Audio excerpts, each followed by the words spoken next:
زبان حال برادرش بگم، از زبان حال مادر داغدیده. آخه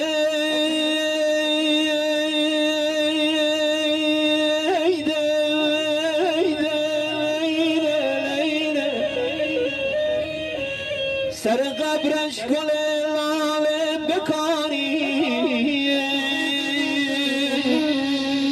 که او خیری ندید از این جوانی.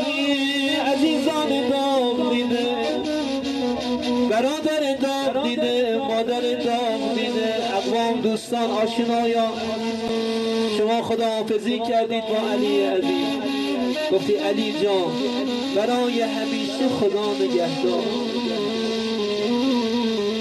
علی جان هم لحظه رفتن حتما داشت با شما خداحافظی میکرد.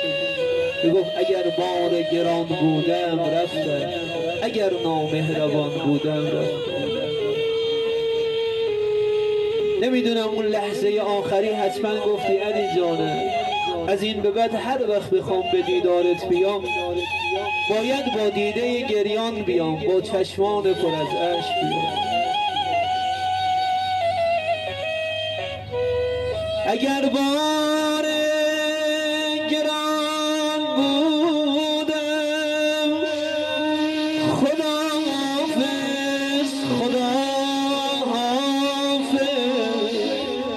اگر نامهربان بودم خدا حافظ، خدا حافظ، خدا حافظ، خدا خدا حافظ، خدا حافظ، خدا حافظ. عزیزانه خدا حافظ مادر دلخون من، خدا حافظ داداش خوبه، خدا حافظ عمه های خوبم، خاله های عزیزم، دایی عزیز، عموی عزیز که من برای همیشه رفتم. خدا حافظ عزیزانم، خدا حافظ، خدا حافظ که من دیگر نمیمانم. خدا حافظ، خدا حافظ، خدا حافظ، خدا حافظ، خدا حافظ، خدا حافظ، خدا حافظ، خدا حافظ.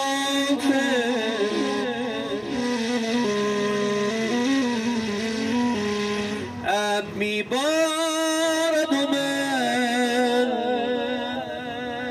میشوم از یاد